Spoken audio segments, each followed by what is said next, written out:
My dreams to come true, hoping and praying one day that they do. Oh, I don't know how, and I don't know when. Just patiently waiting till then. Patiently waiting each day that goes by. Staring out windows at stars in the sky.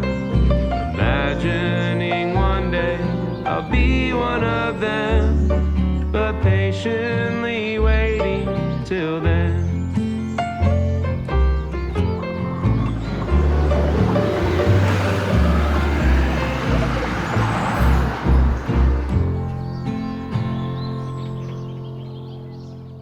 요즘 자동차 업계에서 테슬라의 기세가 무섭죠. 시가총액이 기존 1위였던 토요타를 넘어섰다. 판매 대수가 거의 벤츠, BMW와 어깨를 나란히 한다 등의 얘기가 계속 나오고 있어요. 거기다 테슬라의 얼굴이라고 할 수 있는 우리 일론 머스크 형님께서 이런 말씀도 하셨죠. 화성 갈 거니까.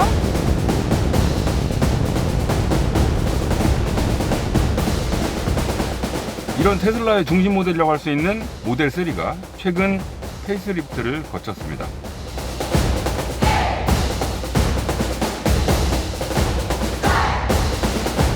자, 테슬라 모델 3 리프레쉬. 이름마저도 다르게 리프레쉬라고 부르고 있습니다. 어디가 리프레쉬 됐는지 한번 찾아보시죠. 찾으셨나요? 잘 모르겠죠. 헤드램프가 달라졌더라고요. 기존에는 쭉 리플렉션 타입을 쓰고 있었는데 이번에는 맨 마지막 부분에 프로젝션 타입을 도입했습니다. 디자인적으로는 딱 봤을 때 뭔가 좀 더 눈동자 같고 이런 프로젝션 타입이 좀 더 있어 보이죠? 그리고 차이점이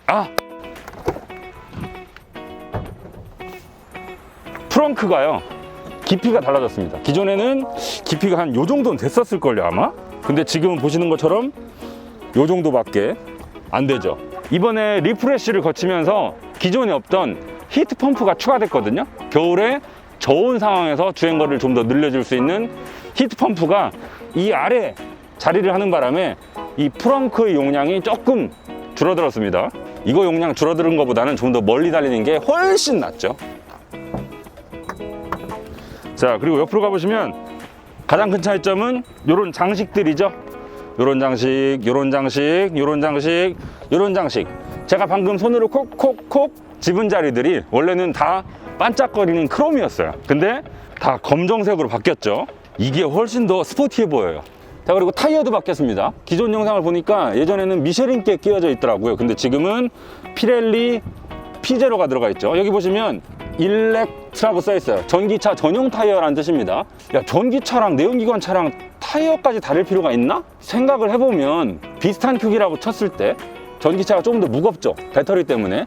그리고 다들 아시다시피 전기차는 내연기관 차보다 토크가 순간적으로 빵 나오잖아요. 그렇게 순간적으로 빵 나온 토크를 노면에 낭비 없이 전달을 하려면 접지력까지도 좋아야 되겠죠. 그게 답니까? 전기차 하면 많은 분들이 신경 쓰는 게 주행거리잖아요. 그러면 이 저항도 줄여야 돼요. 당연히 일반적인 타이어보다는 할 일이 많죠. 많은 기능이 들어가야 되고요.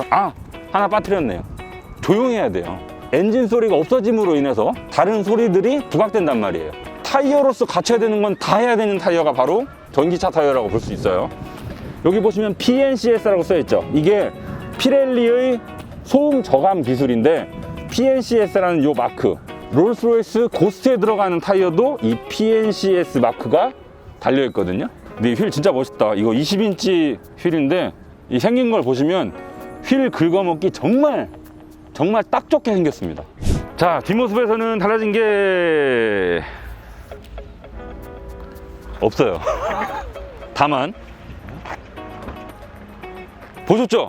제 기억에 예전에는 전동 트렁크가 아니었던 것 같거든요. 근데 지금은 이렇게 전동 트렁크가 추가됐습니다. 한결 편해진 부분이고요. 또 제가 예전에 이 테슬라 하면 단차가 항상 꼬리표처럼 따라다니지 않냐, 그리고 모델 3에는 여기가 단차가 좀 있더라 라고 영상에 담았었어요. 그 단차 중에 하나가 여기였습니다. 트렁크를 닫을 때 이 실린더랑 지금 이 고무 몰딩 있죠? 트렁크가 닫히면서 항상 이렇게 쓸려요. 마찰이 일어나서 이거 몇 년 타면 이 고무가 좀 해질 것 같다 라고 말씀을 드렸었는데, 이번에 이 고무 몰딩을 여기서 잘라버렸습니다. 그래서 더 이상은 마찰이 일어나지 않아요. 일론 머스크 형이 우리 거 영상 봤나? 자, 이번에는 모델 3 리프레쉬 실내에서 바뀐 점을 빠르게 알아보겠습니다. 일단 똑같아요. 이 모델 3의 인테리어에 대해서 자세하게 살펴본 영상은 리프레쉬 전 모델의 카렘 영상이 있으니까 꼭 한번 봐주시고요. 이번에는 달라진 점만 봅시다. 일단 센터 터널, 기존에는 여기 작동감이 상당히 불량했다. 그쵸, 불량이 더 낫겠다. 이걸 좀 세게 닫으면 안 닫혀요. 살짝 이렇게 얹어 놓듯이 살짝 눌러야 닫히던 수납 공간이 있었는데, 이번에는 이렇게 슬라이딩 방식, 그리고 앞쪽은 휴대전화 무선 충전 패드가 2개 자리 잡았습니다. 아, 좋아요. 이 위치도 좋은데다가 아래쪽 소재도 알칸타라처럼 스웨이드처럼 마감을 해서 이 휴대전화가 왔다리 갔다리 움직이지도 않고요. 그리고 또 2개씩이나 마련한 점, 2개가 나란히 달려있는 차는 테슬라 말고 없죠. 지금 전체적인 만듦새를 보더라도 이제는 테슬라가 처음에 모델 S를 나왔을 때까지만 해도 곳곳에 이거 왜 이래? 고장났나? 싶은 여기랑 여기랑 왜 이렇게 딱 안 맞지? 싶은 게 구석에도 좀 있었는데, 이제는 뭐 테슬라 좋기만 하구만 이라고 생각할 정도로 꽤 만듦새가 좋아졌죠. 소재도 그래요. 이 테슬라에는 천연 가죽을 전혀 쓰고 있지 않습니다. 다 인조 가죽을 쓰고 있죠. 인조 가죽 중에서는 가장 좋은 수준이 아닌가 싶고요. 푹신푹신하고요. 그 다음에 이런 데도 말랑말랑한 소재를 되게 넓게 썼어요. 다 말랑말랑 여기도 말랑말랑. 이 손이 잘 닿지 않는 아랫면까지도 말랑말랑한 소재를 광범위하게 덮어놔서 상당히 좋고요. 또 달라진 점이 센터 콘솔도 안쪽 모양이 좀 달라졌고요. 하여튼 이 센터 터널은 전체적으로 다 바뀌었다는 점, 그리고 나머지는 다 똑같아요. 이런 것도 예전에 봤던 거고요. 지금 여전히 지금 봐도 되게 테슬라 같아요. 일단 다른 차들이랑 되게 달라요. 근데 저는 여기 하나 딱 뜯어 고친 게 리프레쉬라는 타이틀을 뒤에 붙이기 충분한 변화다라고 보여지고요. 여기 룸미러 위쪽으로 보시면 조그만 카메라가 점처럼 하나 콕 박혀 있는 게 보이실 거예요. 요거 뭔지 아십니까, 여러분? 요걸 나중에 뭐 우버라든가 공유 차량으로 쓸 수 있게끔 계산을 한 거죠.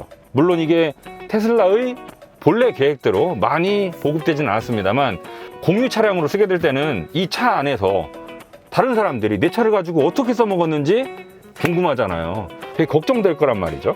그럴 때를 위해서 녹화할 수 있게끔 카메라를 달아뒀다고 합니다. 근데 이게 지금 현재 우리나라에서는 비활성화 된 상태고요. 여러분, 제가 재밌는 거 하나 알려드릴까요? 이 테슬라 모델 3는 문을 열 때 전자식으로 열리게 되어 있습니다. 여기 버튼을 누르시면 전자식으로 문을 통 하고 튕겨나게 되어 있어요. 이렇게. 근데 만약에 이 모델 3의 모든 전기가 방전됐다고 칩시다. 혹은 고장이 났거나 그럴 때는 방법이 있습니다. 여기 창문 스위치 앞쪽에 그냥 보면 스위치인지 모르게 생긴 플라스틱 파츠가 하나 있거든요. 이걸 위로 당기시면 딸깍 하고 기계식으로도 열 수 있게끔 보조 수단을 마련해뒀다는 점. 자, 2열에서는 뭐가 바뀌었을까요? 없어요. 바뀐 게 똑같아요. 근데 하나 찾았습니다. 원래는 여기 타입 A가 박혀 있었어요. 2021년에 나온 신차이니만큼 타입 C로 변경됐군요. 그리고 제가 지난번에 영상에서 이 천장 직물 트림, 이 파츠와 이 파츠가 만나는 요 모서리 부분 높이가 다르고요. 똑같은 부분이 반대쪽, 여기는 높이가 똑같다 라고 말씀을 드렸는데, 얘나 지금이나 똑같네요. 근데 공통점으로 이렇게 단차가 있는 걸 보면 이건 조립이 잘못된 게 아니고 설계가 이런가 봐요. 제가 얼마 전에 아이오닉 5를 타고 왔는데, 신형 전기차이니만큼 현대차가 신나게 자랑했던 V2L 기능 있죠. 자동차에다가 플러그를 꽂아서 모든 가전기기를 마음껏 쓸 수 있게 해주는 그런 기능들, 아이오닉 5는 있었지만 얘는 없죠. 그런 건 아이오닉 5가 신차니까, 신형 전기차니까 자랑할 수 있는 부분이고요.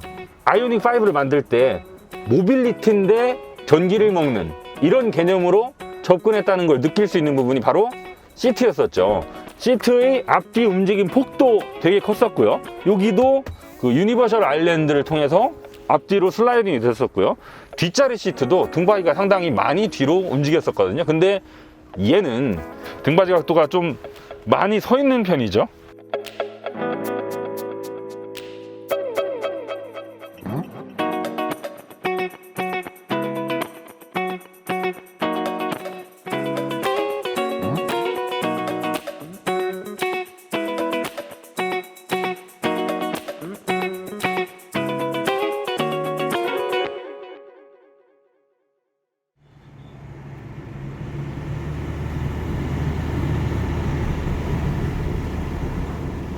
무게중심 낮은 게 느껴져. 자, 이번에는 모델 3 리프레쉬를 타고 달려볼 텐데요. 전보다 훨씬 잘 달리거나 그런 거 없어요. 똑같아요. 비슷한데 개선된 점은 분명히 있습니다. 첫 번째로 달라진 점은 차가 조용해진 것 같아요. 지금 기존에는 앞유리만 보시더라도 그냥 일반 한 장짜리 유리가 들어갔었는데, 이번에 리프레쉬 버전이 나오면서 앞유리에 이중 접합 차음유리를 썼죠. 이 전기차라고 해서 소리가 전혀 안 나는 건 아닙니다. 기존에 우리가 익숙해져 있던 엔진음, 배기음 이런 게 쏙 빠지니까 상대적으로 내연기관차에서도 나던 노면소음, 풍절음 이런 게 더 많이 들리는 것처럼 느껴지는 거죠. 전기차일수록 어떻게 보면 방음을 더 신경 써야만 할지도 몰라요. 그런 점에 있어서 이중접합 차음유리의 도입, 분명히 개선된 점이죠. 그리고 전기차는 내 차의 스피커가 이렇게 안 좋았다는 걸 더 도드라지게 느낄 수 있겠죠. 뒤에서 카메라를 들고 있는 홍석준 기자님의 분석에 따르면 이 테슬라 모델 3의 스피커 상당히 좋은 수준이래요. 근데 되게 재밌는 게 브랜드 오디오와 협업을 안 하고 있거든요. 근데도 소리가 좋다는 점. 소리가 어떻게 좋았습니까? 소리로만 따지면 재미는 없는데요. 네. 되게 깨끗한 소리인 거죠. 공간감이 훌륭해서 이 실내 공간 전체를 울려주는 느낌이 강하게 들어요. 맞아요. 우리 예전에 모델 3 리프레쉬 전 거 탈 때도 소리 좋다고 했었어, 우리. 네. 자, 그리고 제가 지금 유턴을 하고 있는데 운전대를 돌리면서 느껴지는 이 감각, 예나 지금이나 묵직해요. 저는 개인적으로 이렇게 묵직한 스티어링 감각이 훨씬 더 좋거든요. 지금 이 모델 3 퍼포먼스, 어지간한 스포츠카들 점으로 만들 수 있을 만큼 잘 달리는 차들은 스티어링 감각이 반드시 무거울 필요가 있죠. 지금 앞에 버스가 있어서 제가 가속 페달을 발을 뗐잖아요. 브레이크는 전혀 밟지 않았음에도 속도가 많이 줄어들었습니다. 회생제동 장치가 개입을 하면서 이렇게 버려지는 운동 에너지를 배터리에 차곡차곡 쌓아놓는 기능인데, 많은 자동차 회사들이 이 회생제동 장치 개입 정도를 운전자가 선택할 수 있게끔 메뉴를 제공해 줍니다. 뭐 아이오닉 5 같은 경우에는 여기 플러스 마이너스 패드를 통해서 해주는 차들도 있고요. 또 어떤 브랜드는 원페달 드라이빙이라는 이름으로 가속 페달을 얼마나 밟았는지, 얼마나 뗐는지 딱 진짜 밟은 만큼만 달리고 뗀 만큼 속도가 줄게끔 해주는 브랜드도 있죠.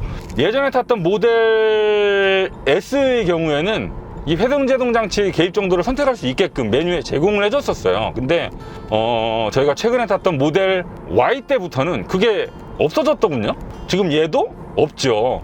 저는 원래 단계를 조절할 수 있는 차들도 회생제동 장치가 개입을 많이 하게끔 설정을 해놓고 탔었거든요. 왜냐하면 처음에는 좀 이질감이 있지만 조금 타다 보면 감속 중에도 내가 뭔가 생산적인 일을 하는 것 같은 뿌듯한 마음을 주기 때문에 지금 이렇게 메뉴가 없어졌어도 저는 괜찮아요. 근데 가끔 이렇게 새로운 주행 감각에 대해서 야, 이거 나 이거 싫은데? 라고 느끼실 수도 있겠죠. 자, 그리고 여기 지금 길이 좀 별로 안 좋죠. 과속방지 도도 있었고 이렇게 우당탕탕 이렇게 길이 안 좋은 데서 느껴보면 이 테슬라가요 희한해요. 승차감이 좋아요. 특히 이 모델 3 리프레쉬는 그냥 모델 3보다도 승차감이 더 좋아진 것 같아요. 분명히 하체가 더 유들유들해졌습니다. 물론 과거에도 승차감이 좋았어요. 근데 단단함이 살아있었거든요. 승차감이 좋은 와중에 운동 성능을 더 중요하게 생각하는 듯한 그런 세팅이었었거든요.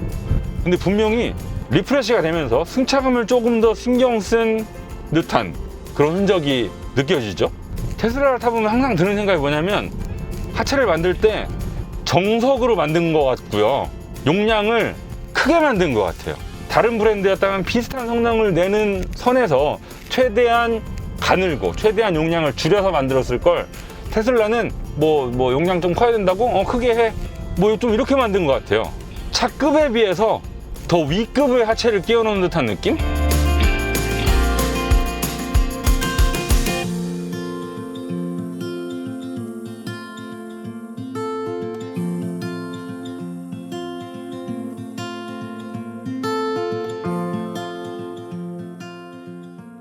저희가 타고 있는 시승차는 모델 3 퍼포먼스죠. 스포츠 모드를 또 안 해볼 수 없겠죠. 빨간불 신호대기인데 파란불 딱 들어오면 딱 시속 40까지만 가속해 볼게요. 자. 아이고, 꼭 밟았는데 50 찍을 뻔했네. 47까지 가속했다 방금.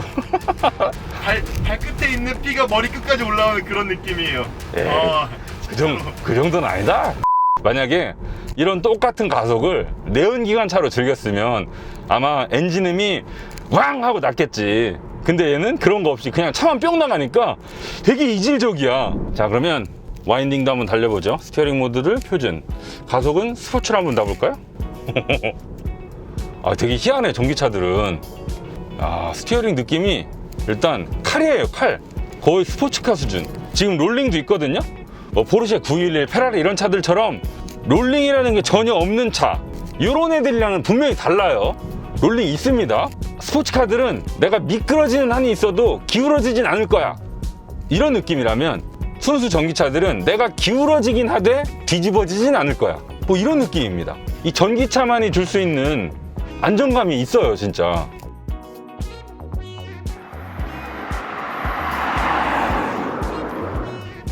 근데 핸들링은 예나 지금이나 칼이네, 칼. 근데 스키드음 날 법도 한데 확실히 피제로 껴서 그런지 스키드음 진짜 안 나네요, 얘도. 지금 이 말씀을 하고 계신 홍석준 기자님이 피제로 빠입니다, 빠. 근데 피제로가 비싼 만큼 좋긴 해요. 그래서 그 비싼 스포츠카들이 다들 하나같이 피제로 끼겠죠.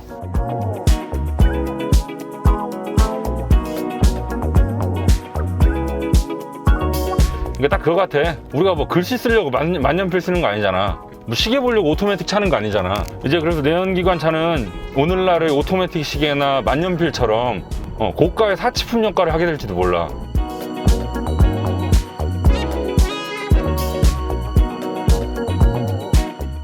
테슬라 모델 3는 스탠다드 레인지 플러스 5,479만원을 시작으로 롱레인지가 5,999만원입니다. 그리고 오늘 저희가 경험한 최상위 트림 퍼포먼스는 7,479만원이죠. 퍼포먼스 트림이야 뭐 이름처럼 강력한 성능을 내긴 하지만 성능만큼 가격도 높아요. 거기다 21년형부터는 롱레인지의 가격을 낮춰서 1만원 모자란 6천만원에 맞춘 덕분에 국고 보조금을 전액 다 받을 수 있게 됐죠. 그래서 당연하게도 롱레인지 트림이 가장 많이 팔리고요. 지자체별 보조금 차이를 따져보면 4천만원대에 살 수 있겠습니다. 최근 현대기아를 비롯한 전통적인 자동차 회사들이 앞다퉈 신형 전기차들을 내놓고 있죠. 확실히 상품성이 눈부시게 좋아진 걸 느낄 수 있습니다. 근데요, 이 모델 3 그들보다 출시된 지 오래됐음에도 불구하고 최근 리프레시 되지 않았다고 가정하더라도 전기차로서의 매력이 경쟁자들보다 전혀 떨어지지 않네요. 이거 괜히 많이 팔리는 게 아니었어요.